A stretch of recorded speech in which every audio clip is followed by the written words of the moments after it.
Hello and welcome to lesson 6.5, operations with radical expressions. We're going to break this up into various different parts of this lesson. There's a lot in there. And so we're going to focus first on just using what they call the product property of radicals to simplify them. It's really what we've been doing all along. But now, instead of having all perfect roots under the radical, we are going to have some things remain underneath.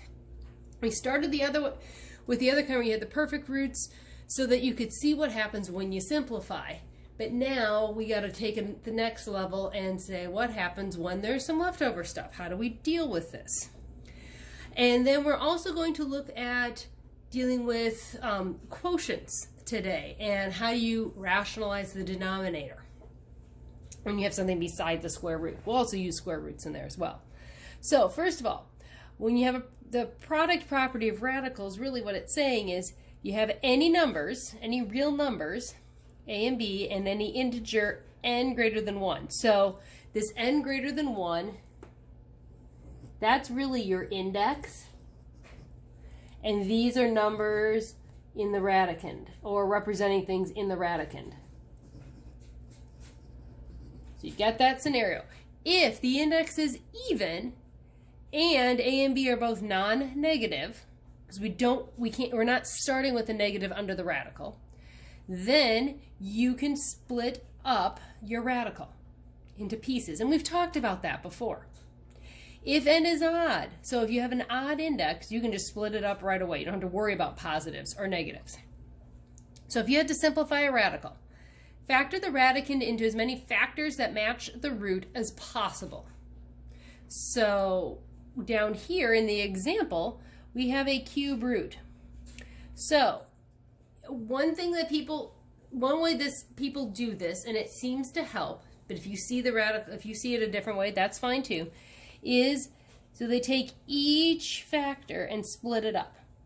So negative 16 is negative 2 to the third power. You're trying to get everything to the third power. Add a little 3 right there. That got left out when that got printed, apparently. And then what's left? There's still another 2, a positive 2 at that, because otherwise it wouldn't stay negative.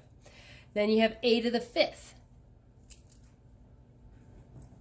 All right, one other error. Sorry. That should be negative 16, a to the 5th, b to the 7th. Sorry about that. But now, a to the 5th, you can write that as a to the 3rd and a squared. You want a to the 3rd because that'll cancel eventually with your cube root. B to the 7th. Well, you could do it a couple of different ways. You could do it b squared cubed, which is fine, times b, or you could have b cubed times times b. Either way. You have to multiply them together at the end anyway. Now, then you take the cube root. And so you use the product property to isolate the perfect roots. So you could even split them out if you wanted. You could split this out and go the cube root of negative 2 cubed times, you can put these all first, a cubed, times cube root of b squared cubed times cube root of, well, you can keep these all together underneath, 2a squared and b. And then take these cube roots. That's the final thing. So you have negative 2. You've got a. You've got b squared. Now that's times what's left underneath. Now some of you may look at some of these problems and go, okay, I know what I need to take out, and you can just do it. That's fine. If you can just do that, go ahead. But as I do these examples, I'm going to break them down so you see how the powers and the roots are related to each other and canceling each other out. So let's look at example 1 here. 5 times the square root of 54. Well, we've got square root, so we need to break things down into squares. We could even just do it over here on the side. 54 breaks down into 9 and 6, 3 and 3, 3 and 2. Okay, so you've got a set there. So I'm just going to go underneath and go this equals 5 times 3 squared times 3 times 2. We can now take the square root of 3 squared. That goes out. Remember, that's just a 3. We have 5 times 3 times, well, what's left underneath? 6. Multiply 5 times 3, and you have 15 square root of 6. Okay, now example 2.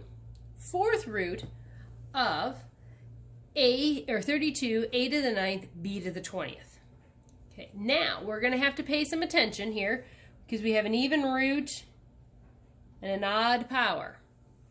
So just remember, so we don't have to worry about absolute values there, but we have an even root and an even power. We're going to have to worry about absolute values there, aren't we?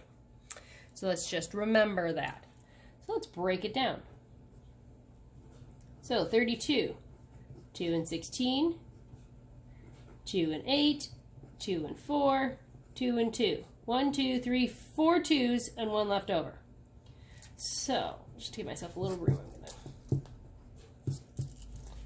going to go to the side here. 4th root of 2 to the 4th times 2, because there's 1 extra 2, times, well, we want to go to the 4th. So a squared to the 4th, that's 8 times another a, times, I gotta erase this to get that out of the way, b to the 5th to the 4th. So now we take the 4th root of everything to the 4th power. So you got a 2. That other 2 stays underneath. Took care of that one. A squared to the 4th is a squared.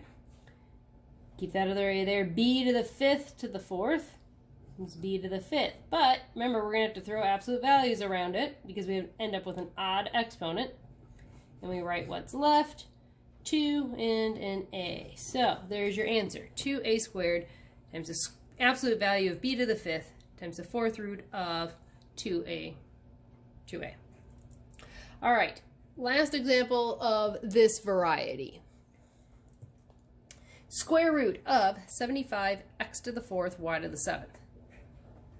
All right, so remember, even root, even power, we're going to have to, if we have a odd exponent, then we're going to have to put absolute values around it. Well, let's break down 75. I'm going to scoot this over so I have room. So I can do it over here. All right, so we've got, what do we have? We have 3 and 25, which you guys know is going to be your perfect square. So you're going to have 5 squared times 3 times x squared squared, because 2 to the 2nd is, or squared squared, then you multiply the powers, get 4, and then y to the 3rd squared times y. 3 times 2 is 6, then there's 1 more. There we go. So now, take your square roots. 5 times x squared times y cubed. And what's left? 3 and a y. And that's your answer. We're just applying all the rules we've been talking about. It's just now we are left with things left underneath the radical. In the next part, we'll look at doing the quotient property of radicals and using that to help us rationalize the denominator.